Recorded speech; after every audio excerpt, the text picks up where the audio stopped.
इस वक्त की एक बहुत बड़ी खबर निकल कर आ रही है। नाजरीन किराम, आपको मालूम है कि एक लड़का मिसिंग हुआ था जो आर्मी का जवान था और पिछले 4 दिनों से लगातार जॉइंट ऑपरेशन जारी किया हुआ था। जम्मू कश्मीर पुलिस ने भी और आर्मी के जवान भी लगातार अलग अलग मुकामात के ऊपर इस नौजवान की तलाश कर रहे थे। लेकिन अभी कश्मीर जोन से एडीजीपी विजय जी की जानिब से इतला दी गई है, विजय कुमार जी की जानिब से इतला दी गई है, जिस इतला को मद्देनजर रखते हुए हम ये कह सकते हैं कि जो खबर हमारे पास ज़राए ने भी पहुंचाई है और जो बड़े न्यूज़ नेटवर्क के हवाले से खबर आई है उसमें यह बताया गया है कि ये नौजवान जो है वो फिलहाल रिकवर कर लिया गया है।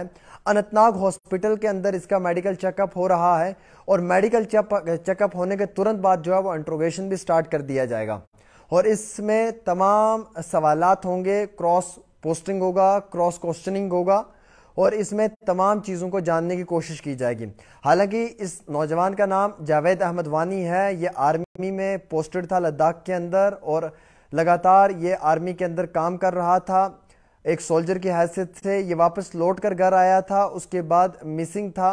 इसकी गाड़ी एक घने जंगल में से पाई गई थी और अफराद खाना बहुत मुश्किलात के अंदर थे, परेशान हाल थे और उन्हीं सब चीज़ों को मद्देनजर रखते हुए इसकी मिसिंग की कंप्लेंट दर्ज की गई थी। आज कई दिनों के बाद जो है वो इस नौजवान की रिकवरी हुई है, मेडिकल चेकअप किया जा रहा है। अभी ये ज़राए के हवाले से इतला निकल कर नहीं आ रही है कि इसकी रिकवरी कहाँ से हुई है, बट ये ज़रूर कहा जा रहा है कि कुलगाम पुलिस ने जो है वो उसमें एक बहुत बड़ा पॉजिटिव रोल प्ले किया है। कुलगाम पुलिस की जानिब से इस नौजवान को रिकवर किया गया है, जो हमारे पास इतला निकल कर आ रही है, क्योंकि अभी पूरी तरीके से ऑफिशियली कंफर्मेशन कहीं से नहीं आई है, कोई बड़ा स्टेटमेंट नहीं आया है जिसके बुनियाद के ऊपर हम बात कर सकते हैं। वहीं दूसरी ओर आपको मालूम है कि जब एक सोल्जर आर्मी के अंदर काम कर रहा है, एक सोल्जर को सबसे पहले जो है वो कुछ प्रोटोकॉल्स, कुछ क्राइटेरियाज को फॉलो करना होता है ड्यूरिंग सर्विस। और अगर ये बेल्ट फोर्स की नौकरी कर रहा है और सेना में इसकी भर्ती है और ये वहाँ पे एक सोल्जर की हैसियत से काम कर रहा है तो इससे कई सारी चीज़ों का ख्याल रखना पड़ता है। जावेद अहमद वानी 4 दिन से लापता कहाँ था, आखिरकार इसकी रिकवरी कहाँ से हुई, ये बड़ा सवाल है। और ये 4 दिन से क्यों लापता था, किन वजूहात के ऊपर, इस सब चीज़ के लिए जो है वो सवाल और जवाब इससे जम्मू कश्मीर पुलिस करने जा रही है। फिलहाल के तौर के ऊपर इसका मेडिकल चेकअप जो है वो शुरू कर दिया गया है। अभी ये भी हमें इतला नहीं निकल कर आई है कि क्या ये खैरियत से है, क्या ये ठीक है, कहीं कोई चोट तो नहीं आई है, कहीं कोई नुकसान तो नहीं हुआ है, कोई डैमेज तो नहीं हुआ है। लेकिन मेडिकल चेकअप को शुरू किया गया है।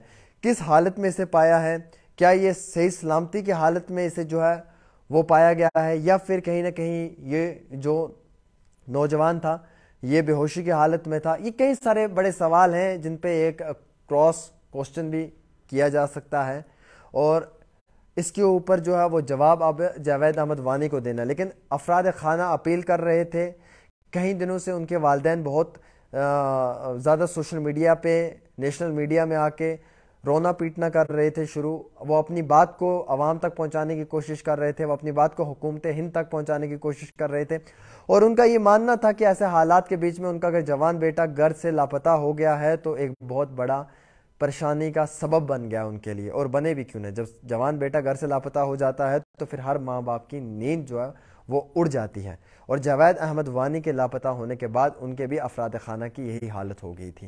लेकिन अब ये इतला है कि जावेद अहमद वानी जो ये आर्मी में भर्ती था नौजवान, इसको रिकवर कर लिया गया है, मेडिकल चेकअप इसका शुरू कर दिया गया है और मेडिकल चेकअप को ख़त्म करते ही जो है वो इससे सवाल जवाब होंगे, इंट्रोगेशन होगा और उसी के दौरान में तमाम तफसीलात जो है वो निकल कर आएगी और पुलिस की जानिब से भी प्रेस रिलीज जारी कर दिया जाएगा कि आखिरकार जावेद अहमद वानी कहाँ था, क्यों लापता था, किसने इसको किडनैप किया था, अगवा क्यों था, इसकी गाड़ी कहाँ से मिली थी, इसको किडनैप करने का मकसद क्या था, किन लोगों ने इसको किडनैप किया था और आखिरकार इस सब चीज़ में क्या रहस्य है, ये सारी चीज़ें जानने की कोशिश की जाएंगी। लेकिन चलिए शुक्र है कि अभी वो नौजवान जो है वो मिल गया है। अभी ये भी नहीं मालूम कि वो सही सलामत है, वो कैसे हालात में है, वो कहाँ पर है, ये कोई भी इल्म नहीं है हमारे पास, कोई भी नॉलेज नहीं है हमारे पास। लेकिन सिर्फ हमें इतना मालूम चला है कि उसे जो है वो रिकवर कर लिया गया है और अफराद खाना के को ये इतला दे दी गई है। और अभी अनंतनाग ये बताया जा रहा है ज़राए के हवाले से कि अनंतनाग हॉस्पिटल में उसका चेकअप जो है वो शुरू कर दिया गया है। फिलहाल के तौर के ऊपर एक ख़ास रिपोर्ट आमिर सुहेल के साथ।